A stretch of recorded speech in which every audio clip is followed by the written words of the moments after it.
Assalamualaikum warahmatullahi wabarakatuh. Perkenalkan, nama saya Intan Damayanti dengan nomor NPM 211101025. Di sini saya akan menunaikan tugas bahasa Indonesia, yakni tugas UAS dengan dosen aku, Miss Era Oktaviana. Di sini saya prodi Pendidikan Agama Islam kelas A semester 1. Materi yang akan saya bahas kali ini ada 3. Yang pertama adalah sejarah bahasa Indonesia, yang kedua adalah ragam-ragam bahasa Indonesia, yang ketiga adalah ejaan bahasa Indonesia. Materi pertama, yakni materi sejarah tentang bahasa Indonesia. Kita tahu bahwa bahasa Indonesia tidak diperoleh secara singkat atau secara cepat, melainkan dengan proses-proses yang panjang. Untuk itu, selanjutnya kita akan membahas bagaimana proses terbentuknya bahasa Indonesia. Nah, proses terbentuknya bahasa Indonesia itu cukup panjang ya, dengan proses-proses yang mana bahasa Indonesia itu diolah dari suatu bahasa ke bahasa lainnya. Seperti contoh bahasa Melayu menjadi bahasa Indonesia. Nah, untuk itu kita akan membahas bahasa Indonesia dahulu. Sebenarnya apa sih pengertian bahasa Indonesia itu?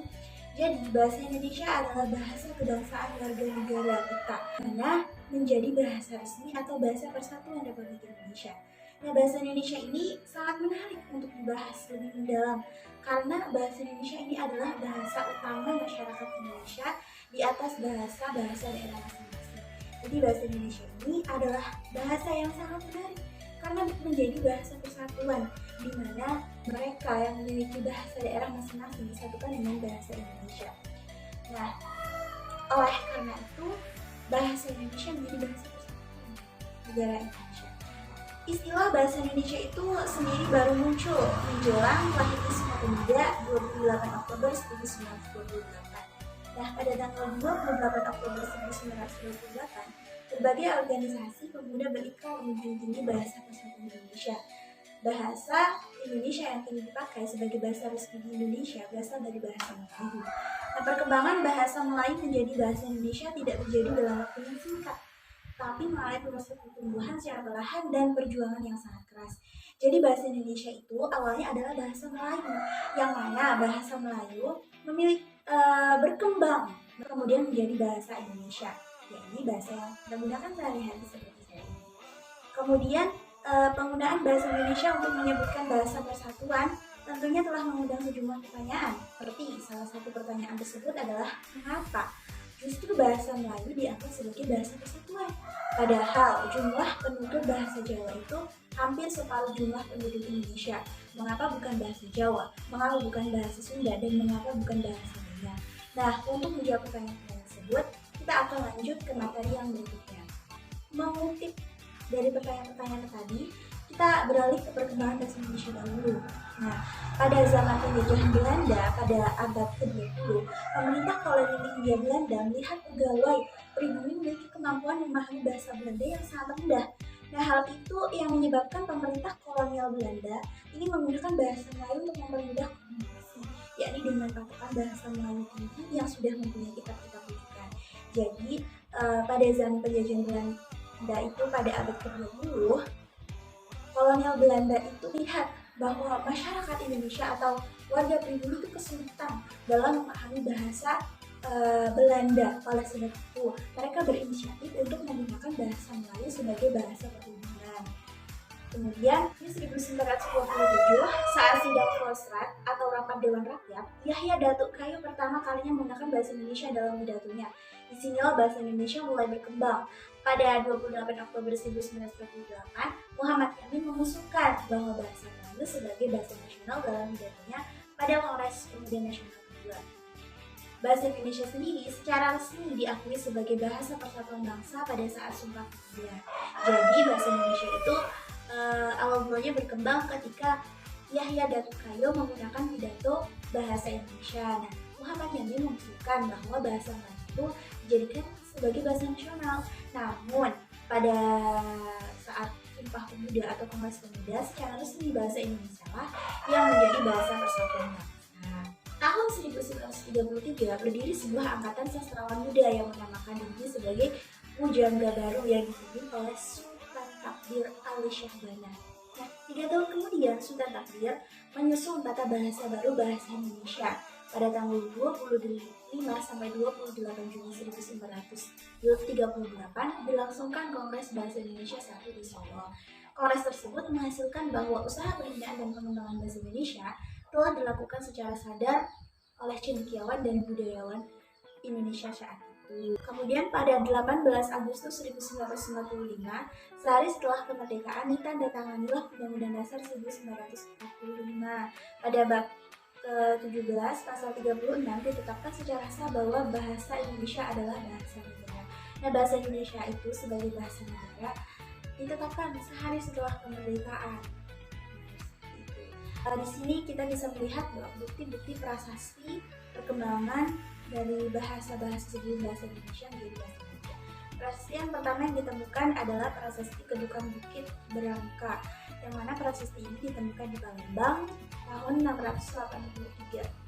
Kemudian prasasti yang kedua adalah prasasti Karangberahi, ditemukan di Jambi tahun 688 Masehi. Kemudian prasasti yang ketiga adalah prasasti Telaga Batu.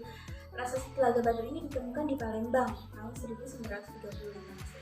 Adapun poin-poin yang dapat diambil dari sejarah perkembangan bahasa Indonesia dari sumber yang telah tercantum atau yang saya jelaskan di atas, kita bisa mengambil poin yang pertama adalah bahasa Indonesia berasal dari bahasa Melayu. Sudah dijelaskan bahwa bahasa Indonesia itu adalah perkembangan dari bahasa Melayu, yang mana bahasa Melayu itu terus tumbuh dengan seiring perkembangannya zaman, dan pada saat Sunda kemudian disahkanlah bahasa Indonesia sebagai bahasa. Kemudian bahasa Melayu adalah lingua franca atau bahasa penghubung antara pulau dan pedagang yang sudah biasa berkomunikasi dengan bahasa Melayu. Nah, kita tahu bahwa Indonesia adalah negara kepulauan, yang mana pada saat zaman dahulu Indonesia menjadi pusat perdagangan khususnya perdagangan rempah-rempah. Pada saat itu juga bangsa Belanda datang ke Indonesia untuk membeli rempah-rempah. Nah, untuk itulah mengapa bahasa Melayu dipilih sebagai bahasa lingua franca? Karena pada saat itu masyarakat pribumi tidak terlalu fasih atau tidak terlalu paham dengan bahasa Belanda, maka dari itu mereka memilih bahasa Melayu sebagai bahasa penghubung. Kemudian peran pemuda dalam perkembangan bahasa Indonesia tidak bisa dipisahkan dari poin penting dalam perjalanannya. Jadi pemuda-pemuda pada saat itu, khususnya pada saat 28 Oktober 1928, itu sangat berpengaruh kepada perkembangan bahasa Indonesia. Kemudian yang keempat adalah bahasa Indonesia lahir pada 28 Oktober 1928. Nah, saat itu pemuda dari berbagai pelosok berkumpul dalam satu rapat dan berpikir. Yang pertama adalah bertumbah dari yang satu tanah Indonesia, yang kedua berbangsa satu bangsa Indonesia, yang ketiga menjunjung bahasa persatuan bahasa Indonesia. Pada tanggal 28 Oktober, itu pemuda dari seluruh penjuru berkumpul untuk mengatakan atau melakukan ikrar, atau bisa kita sebut dengan sumpah pemuda. Yang mana di situ terkait pada bunyi yang ketiga menunjuk bahasa persatuan bahasa Indonesia. Kesimpulannya, bahasa Indonesia adalah bahasa resmi Republik Indonesia, sebagaimana yang disebutkan dalam Undang-Undang Dasar Republik Indonesia 1945. Pasal 36 yang berbunyi, bahasa negara ialah bahasa Indonesia. Sejarah bahasa Indonesia telah tumbuh dan berkembang sejak abad ke-7 dari bahasa Melayu, dan yang sejak zaman dahulu sudah dipergunakan sebagai bahasa penghubung atau lingua franca. Jadi bahasa Indonesia itu berkembang dari bahasa Melayu yang sudah ditetapkan sejak 28 Oktober 1945. Nah, bahasa Indonesia sendiri itu ditetapkan dalam Undang-Undang Dasar 1945 pasal 30. Oleh sebab itu, bahasa Indonesia adalah bahasa persatuan negara. Materi yang kedua terkait dengan ragam-ragam bahasa Indonesia. Nah, sebelumnya apa sih itu ragam-ragam bahasa Indonesia? Ragam bahasa adalah suatu variasi bahasa menurut penggunaan yang berbeda-beda menurut topik yang dibicarakan, kawan bicara, hubungan berbicara, orang yang membicarakan, dan menurut medium berbicara. Nah, jadi ragam bahasa itu adalah berbagai variasi bahasa yang mana di dalam ragam tersebut terdapat hubungan antara pembicara, kawan bicara, topik yang dibicarakan. Kita akan membahas tentang pembagian ragam di Indonesia. Di sini saya mengambil 6 pembagian ragam bahasa Indonesia. Yang pertama adalah ragam bahasa berdasarkan waktu, yang kedua adalah ragam bahasa berdasarkan penutur, yang ketiga adalah ragam bahasa berdasarkan cara berkomunikasi, yang keempat adalah ragam bahasa berdasarkan topik pembicaraan, yang kelima adalah ragam akrab dan konsultatif, Yang keenam adalah ragam bahasa berdasarkan situasi. Lebih utamanya kita membahas apa sih penyebab perbedaan ragam bahasa di Indonesia. Nah, ini kita akan membahas faktor-faktor yang menyebabkan perbedaan ragam bahasa Indonesia. Faktor yang pertama adalah faktor budaya. Kita tahu bahwa di Indonesia itu memiliki banyak sekali budaya-budaya atau kultur-kultur dan daerah-daerah yang berbeda, seperti wilayah Jawa dan Sumatera itu memiliki budaya yang berbeda-beda baik setiap daerahnya. Kemudian faktor yang kedua adalah faktor sejarah. Faktor sejarah ini cukup panjang ya, karena setiap daerah memiliki adat istiadat ataupun ragam yang berbeda-beda. Oleh sebab itu, faktor sejarah ini mengulik tentang kebiasaan dari bahasa nenek moyang dahulu dengan perbedaan antara daerah yang satu dengan daerah yang lainnya. Kemudian faktor yang ketiga adalah faktor perbedaan demografi atau tempat. Seperti contoh misalkan orang-orang yang berada di gunung atau di daerah pegunungan cenderung menggunakan bahasa yang singkat dan jelas dengan intonasi dan volume suara yang besar dan tinggi karena mereka berada di dataran yang tinggi. Kemudian berbeda lagi apabila pemukiman padat penduduk. Mengapa berbeda? Karena mereka posisinya berdekatan sehingga ragam bahasa yang mereka gunakan itu menggunakan bahasa lisan yang panjang lebar dan juga volumenya yang kecil. Kemudian selain faktor tersebut, ragam bahasa juga terjadi karena perkembangan zaman di samping perbedaan cara penyampaiannya atau logat bahasanya. Jadi seiring perkembangan zaman, ragam bahasa Indonesia juga ikut berkembang, begitu mulai dari logatnya ataupun dari perbedaan bahasanya, misal seperti bahasa gaul atau sebaliknya. Untuk faktor yang keempat adalah faktor waktu atau situasi bahasa. Ragam bahasa berdasarkan faktor situasi bahasa itu berubah karena situasi. Misalnya dalam situasi formal, seseorang itu menggunakan bahasa yang sopan dan formal untuk menghormati orang-orang yang kita ajak bicara dan juga untuk menjaga kepribadian kita. Berbeda dengan kita berada di kondisi yang non formal seperti misal berada di kafe atau di manapun itu yang sifatnya non formal ataupun yang lain sebagainya seperti tongkrongan atau lainnya. Karena bahasa yang digunakan itu harus sesuai dengan situasi. Kita tidak bisa menggunakan ragam bahasa yang non formal ketika berada di lingkungan yang formal karena itu bisa menyebabkan ketidaksinkronan situasi seperti itu. Jadi ketika dalam kondisi formal seperti rapat atau sebagainya, sebenarnya kita menggunakan ragam yang formal untuk menghormati sesama kawan-kawan kita. Berbeda dengan non formal. Nah, non formal ini biasanya kita bisa mampu memahami, tidak menggunakan bahasa yang formal, lebih tepatnya agar lebih akrab. Kemudian faktor yang kelima adalah faktor status sosial. Menurut Asmillah 1985 mengungkapkan bahwa kelas sosial atau social class mengacu pada golongan masyarakat yang mempunyai kesamaan tertentu dalam bidang kemasyarakatan seperti ekonomi, pekerjaan, pendidikan, kedudukan, kasta, dan sebagainya. Bagian ragam bahasa Indonesia yang pertama adalah berdasarkan waktu ya. Nah, ragam bahasa Indonesia berdasarkan waktu ini dibedakan menjadi dua. Yang pertama adalah ragam Indonesia Lama. Ragam Indonesia Lama itu dipakai sejak zaman Kerajaan Sriwijaya sampai dicetuskannya Sumpah Pemuda. Dengan ragam bahasa lama dilacak beradanya dari sejumlah dokumen kuno berupa tulisan-tulisan yang berada di atas prasasti. Ciri ragam bahasa Indonesia Lama masih merupakan dipengaruhi oleh bahasa Melayu. Bahasa Melayu inilah yang akhirnya menjadi bahasa Indonesia. Jadi, ragam Indonesia Lama itu sudah dipakai sejak zaman Kerajaan Sriwijaya. Nah, ragam Indonesia Lama ini ditemukan pada prasasti-prasasti kuno yang memiliki tulisan-tulisan sederhana tersebut. Yang mana ragam bahasa Melayu ini mewarnai ragam Indonesia Lama sebelumnya menjadi bahasa Indonesia.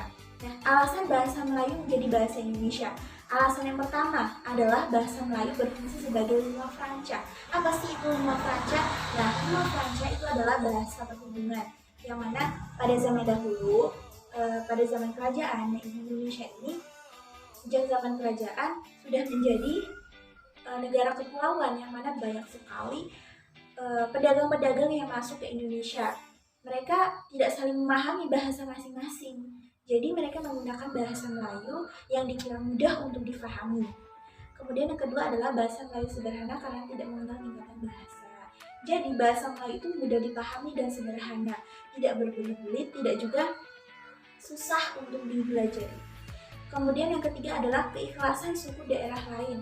Nah, sebelumnya bahasa Melayu itu yang menggunakan bahasa Melayu itu sedikit. Karena di Indonesia lebih banyak orang-orang yang bisa bahasa Jawa atau Sunda. Namun, suku Jawa dan suku Sunda sudah menerima atau ikhlas tentang bahasa Melayu yang masuk ke Indonesia. Kemudian yang keempat adalah bahasa Melayu berfungsi sebagai kebudayaan. Nah, bahasa Melayu itu kan memiliki perkembangan yang cukup panjang, yang mana bahasa Melayu ini juga bisa digunakan sebagai kebudayaan bangsa Indonesia. Kemudian lanjut yang kedua adalah ragam Indonesia baru. Nah, ragam Indonesia baru itu dimulai sejak dicetuskannya Sumpah Pemuda pada 28 Oktober 1928 sampai saat ini melalui pertumbuhan dan perkembangan bahasa yang beriringan dengan pertumbuhan dan perkembangan bahasa Indonesia. Ragam bahasa baru diatur dengan kaidah kebahasaan yang umumnya diperbarui, ketentuan kebahasaan yang juga baru seperti IYD atau ejaan yang disempurnakan. Sebagai contoh, pada masa lalu orang mengenal dengan menggunakan bentuk kuncono dan muncul. Tetapi sekarang dalam ketentuan dan kaidah kebahasaan baru cukup ditulis kuncono dan muncul. Jadi ragam bahasa Indonesia baru itu dimulai sejak dicetuskannya pada Sumpah Pemuda 28 Oktober 1928. Nah, yang mana bahasa Indonesia ini memiliki perkembangan dimulai dari ejaannya, dari cara membacanya, dan lain-lain sebagainya. Kemudian ketentuan kebahasaan yang baru itu disebut dengan EYD atau ejaan yang disempurnakan. Seperti contoh, kan awalnya ditulis Koejono, Moenjol. Nah, itu ejaannya disempurnakan, tidak menggunakan OE, DJ, ataupun yang lain sebagainya, disingkat ataupun diperjelas itu menjadi kuncono dan muncul untuk mempermudah cara kita membaca. Baik, kita lanjut. Adalah ragam bahasa berdasarkan penutur. Nah, ragam bahasa berdasarkan penutur itu bagaimana sih? Nah, di sini kita bisa membagi menjadi dua. Yang pertama adalah ragam dialek atau daerah. Yang kedua adalah ragam terpelajar. Nah, ragam dialek adalah variasi bahasa yang dipakai oleh sekelompok bangsawan di tempat tertentu menurut Frida Laksana 1993. Dalam istilah lama disebut dengan logat. Logat paling menonjol yang mudah diamati ialah lafal menurut Sugono 1999. Nah, logat bahasa Indonesia orang Jawa tampak dalam pelafalan B pada posisi awal-awal nama-nama kota seperti Bandung, Banyuwangi, atau realisasi pelafalan kata seperti pendidikan, tabrakan, kenayaan, geraan. Logat daerah yang paling terparah yakni dari segi tata muzinya. Jadi berdasarkan ragam penutur, di sini dipengaruhi oleh ragam dialek atau istilahnya terlalu medok seperti itu. Kemudian ragam terpelajar. Nah, ragam terpelajar adalah tingkatan pendidikan penutur bahasa Indonesia juga mewarnai penggunaan bahasa Indonesia.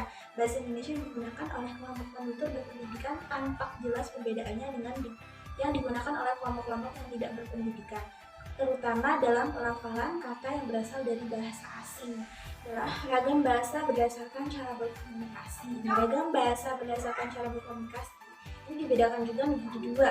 Yang pertama adalah ragam bahasa lisan. Yang kedua adalah ragam bahasa tulisan.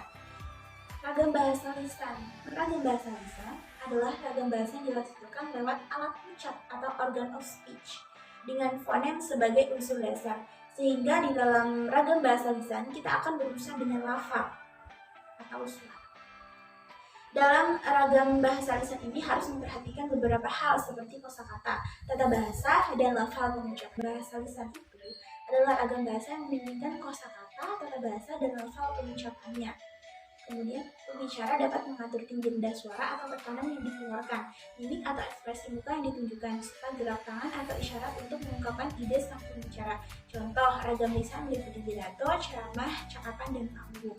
Biasanya ragam bahasa lisan ini digunakan saat berpidato, berceramah, bercakap-cakap, atau di atas panggung dengan memperhatikan kosakata, lafal, dan pengucapannya, atau bisa dibantu dengan gerakan tangan dan sebagainya. Kemudian ragam bahasa tulisan merupakan bahasa yang dihasilkan menggunakan tulisan dengan huruf sebagai unsur dasarnya. Ragam bahasa tulis yang menggunakan unsur dasarnya huruf melambangkan ragam bahasa lisan. Oleh sebab itu, sering muncul kesan jika ragam bahasa lisan serta tulis itu hal yang sama. Aspek tata bahasa dan kosakata ragam tersebut mempunyai hubungan yang erat. Contoh ragam tulis yaitu ragam surat, makalah, catatan, teknis. Jadi, ragam tulisan itu biasanya berupa tulisan seperti surat, makalah, catatan, atau teknis, yang mana unsur-unsur dasarnya itu adalah huruf dan angka. Untuk perbedaan ragam lisan dan tulisan, perbedaan yang pertama adalah untuk ragam lisan menghendaki adanya lawan bicara. Jadi ketika kita menggunakan ragam lisan, kita harus memiliki teman untuk diajak berbicara, namun kita berbicara sendiri. Seperti kita bekerja kelompok atau sedang diskusi di kelas atau lain sebagainya. Kemudian untuk ragam tulisan itu tidak mengharuskan adanya lawan bicara. Nah, karena ragam tulisan itu berbentuk tulisan, jadi kita hanya menulis saja tanpa adanya lawan bicara. Kalaupun itu sebuah dialog, maka kita hanya menulis saja. Kemudian untuk ragam lisan sangat terikat pada kondisi situasi ruang dan waktu. Jadi ketika kita menggunakan ragam lisan itu sangat terikat dengan situasi kondisi. Menggunakan bahasanya yang bagus, bahasanya yang baik dan benar, dan juga mengetahui situasi-situasi atau waktu-waktu tertentu. Kemudian untuk ragam tulisan tidak terikat dengan kondisi, situasi, ruang, dan waktu. Jadi ketika kita menggunakan ragam tulisan, kita bisa menulis kapan saja tanpa terikat harus pada waktu ini, harus pada situasi ini, tidak. Itu jadi bebas untuk ragam tulisan. Kemudian untuk ragam lisan dipengaruhi oleh tinggi rendahnya dan panjang pendeknya suara. Jadi ketika kita berbicara atau menggunakan ragam lisan, itu intonasi atau tinggi rendahnya atau panjang pendeknya suara itu juga berpengaruh. Bagaimana mungkin ketika kita memerintah seseorang, tolong ambilkan buku dengan suara yang sangat tinggi, mungkin orang yang akan kita ajak bicara itu tidak akan mendengar apa yang kita bicarakan gitu. Begitu. Jadi tinggi rendahnya atau panjang pendeknya suara juga berpengaruh. Begitupun ketika kita berpidato, ketika kita menegaskan suatu makna, seharusnya suara kita itu memiliki kekuatan atau power, yang mana hal itu bisa menyebabkan orang merasa wah, ternyata seperti ini. Untuk ragam tulisan itu biasanya dilengkapi dengan tanda baca, huruf besar, dan huruf miring. Nah, untuk ragam tulisan ini berkaitan dengan tulis menulis ya, harus rapi, sesuai dengan tanda baca, huruf besarnya, huruf miringnya, bagaimana dan seterusnya, agar ragam tulisan ini bisa terlihat baik dan benar.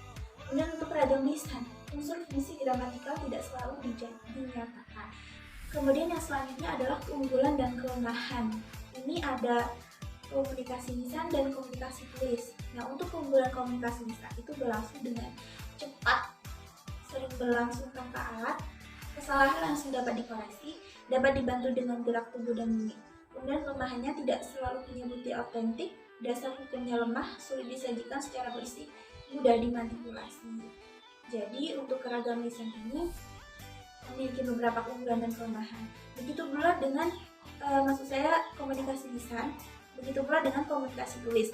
Komunikasi tulis itu memiliki keunggulan, punya bukti otentik, dasar hukumnya kuat, kemudian dapat disajikan lebih matang dan bersih, lebih sulit dimanipulasi. Sedangkan kelemahannya berlangsung lambat, selalu memakai alat bantu, kesalahan tidak dapat langsung dikoreksi, tidak dapat dibantu dengan gerak tubuh dan mimik. Kita akan membahas tentang ragam bahasa berdasarkan topik pembicaraan. Berdasarkan topik pembicaraan yang pertama adalah ragam sosial, yaitu ragam bahasa yang sebagai norma dan kaidahnya didasarkan atas kesepakatan bersama dalam lingkungan sosial yang kecil di dalam masyarakat. Ragam sosial tidak jarang dihubungkan dengan tinggi atau rendahnya status masyarakat lingkungan sosial yang bersangkutan. Dalam hal ini, ragam baku nasional dapat pula berfungsi sebagai ragam sosial yang tinggi, sedangkan ragam baku daerah atau ragam sosial yang lain merupakan ragam sosial dengan nilai kemasyarakatan yang rendah. Yang selanjutnya adalah ragam fungsional. Ragam bahasa yang dikaitkan dengan profesi, lembaga, lingkungan kerja, atau kegiatan tertentu lainnya. Ragam fungsional juga dikaitkan dengan keresmian keadaan penggunaannya. Dalam pernyataan, ragam fungsional menjelma sebagai bahasa negara dan bahasa teknis keprofesian, seperti bahasa dalam lingkungan keilmuan, teknologi, kedokteran, dan keagamaan.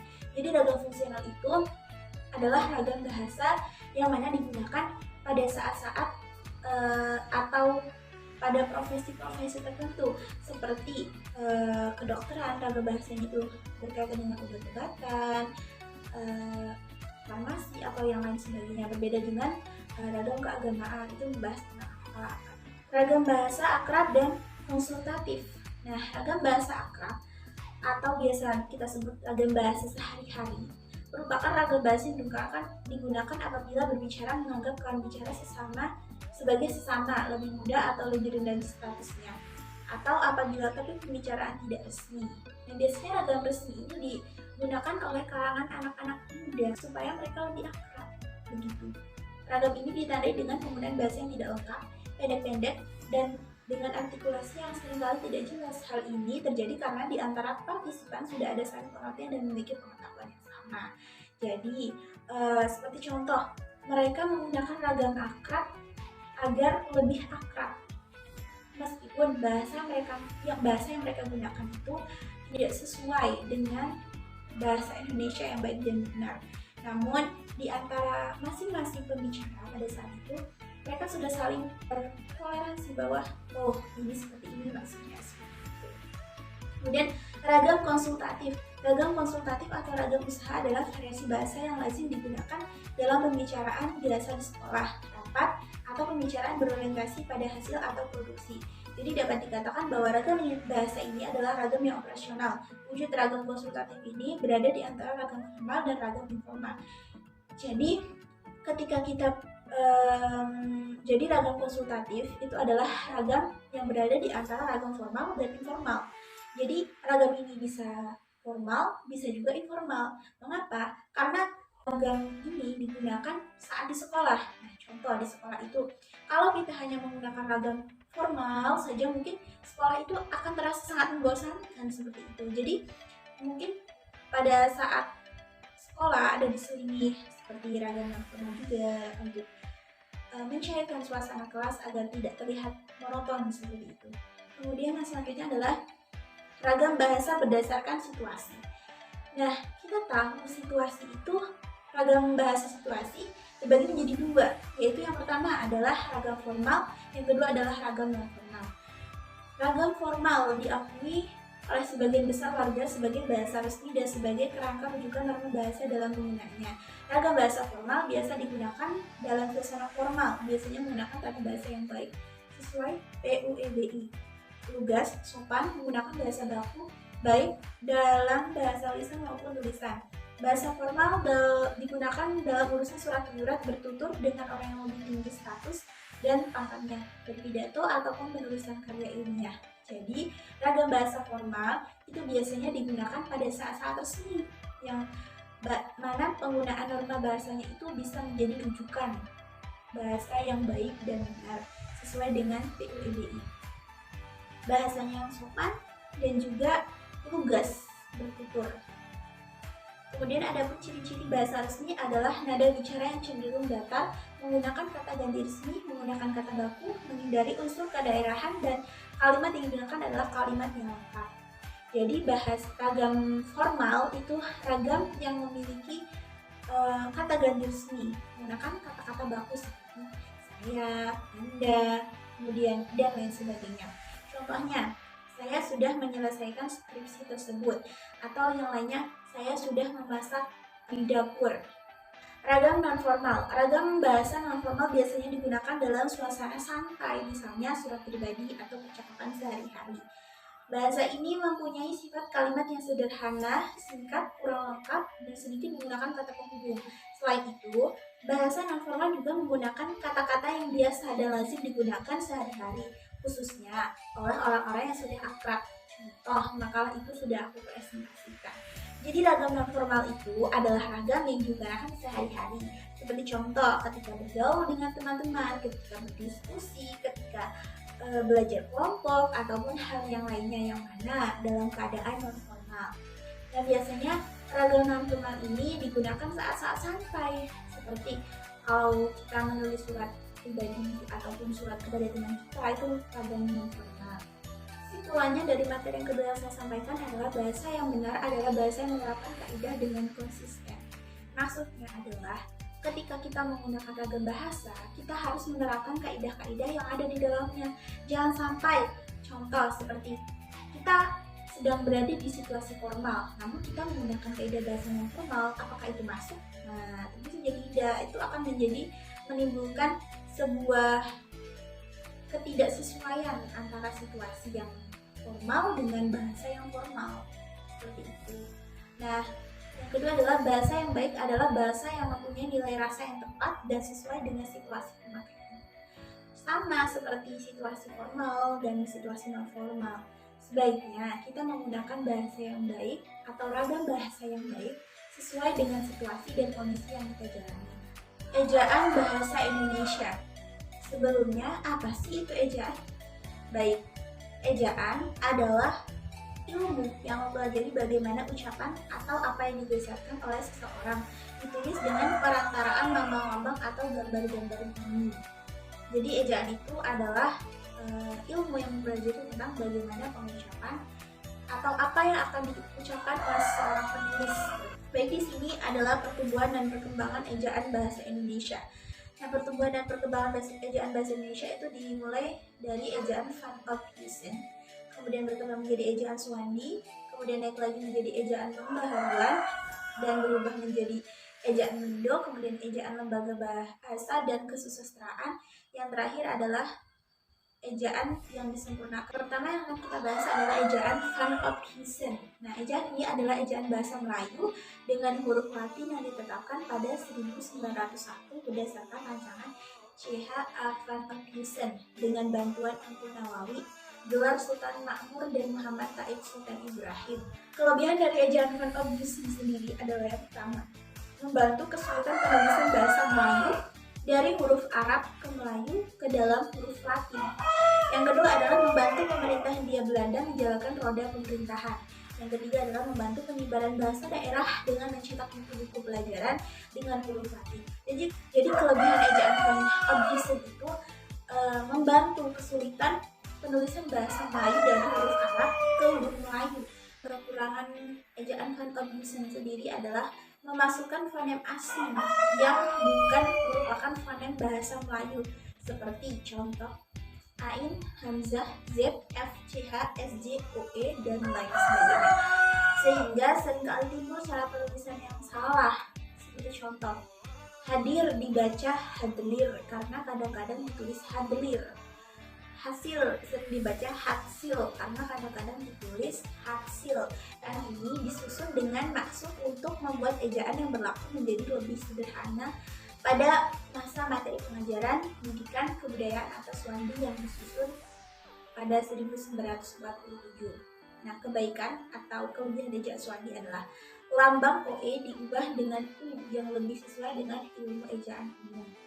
Kedua adalah menundukkan ucapan kata asing pada kebiasaan ucapan dalam masyarakat. Jadi yang pertama adalah sebelum adanya ejaan Suwandi itu OE, penulisan huruf U itu ditulis dengan OE, bukan U.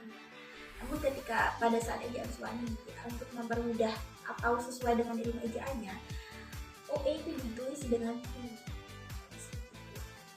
Kemudian yang ketiga adalah kata dari bahasa asing tidak disisipi epepet. Maksudnya epepet itu adalah tambahan. Contoh, praktek. Kemudian berubah menjadi praktek. Tidak praktek, tapi praktek. Adapun kekurangannya adalah tidak membedakan etalin dengan epepet. Seperti contoh, sering. Adapun yang ketiga adalah ejaan pembaharuan. Berdasarkan dari gagasan perbaikan ejaan pada masa Kongres Bahasa Indonesia II di Medan pada 1956 disusun ejaan pembaruan. Ejaan ini belum ditetapkan. Nah, kemudian yang keempat adalah ejaan Melindo. Ejaan Melindo atau Melayu Indonesia dimulai pada 1959 oleh karena perkembangan politik yang cukup lama berakibat tidak dapat disingkat. Kemudian yang kelima adalah ejaan Lembaga Bahasa dan Kesusastraan atau ejaan LBK dimulai pada 1966.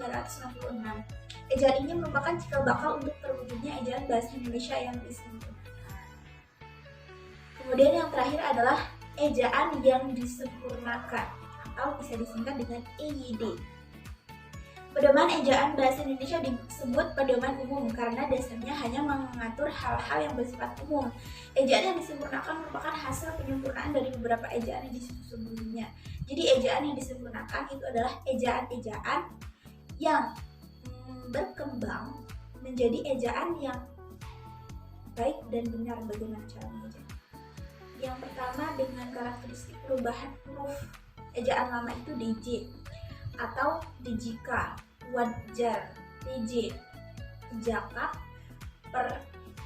perjaka, NJ, nyata, sunyi, atau bisa dibaca nyata atau sunyi, ch, akhir, khawatir.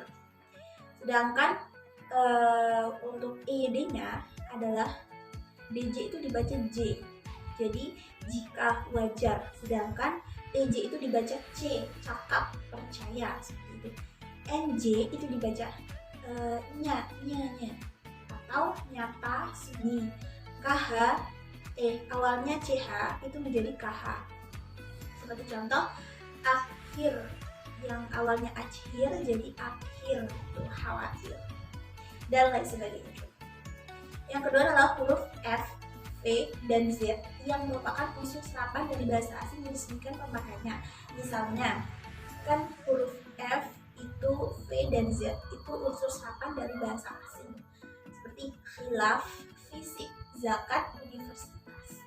Kemudian yang ketiga adalah penulisan di sebagai awalan dibedakan dengan di yang merupakan kata depan. Misalkan untuk awalan dicuci, dibelikan, dilatar belakangi. Sedangkan kata depan itu di kantor, di belakang, di tengah, dan lain sebagainya. Yang diatur dalam EYD itu pemakaian huruf termasuk huruf kapital, huruf miring, penulisan kata, penulisan tanda baca, penulisan singkatan dan akronim, penulisan angka dalam bilangan, penulisan unsur serapan. Nah, kelebihan ejaan yang disempurnakan yakni dapat dipertanggungjawabkan dari sudut ilmu ejaan umum. Yang kedua adalah aturan penulisan kata, huruf dan tanda tanya jauh lebih tegas. Baik, sekian materi yang bisa saya sampaikan. Mohon maaf apabila terdapat kesalahan ketika menyampaikan materi tersebut, karena lebihnya saya mohon maaf, dan kepada Allah saya mohon ampun. Demikianlah saya akhiri. Wassalamualaikum warahmatullahi wabarakatuh.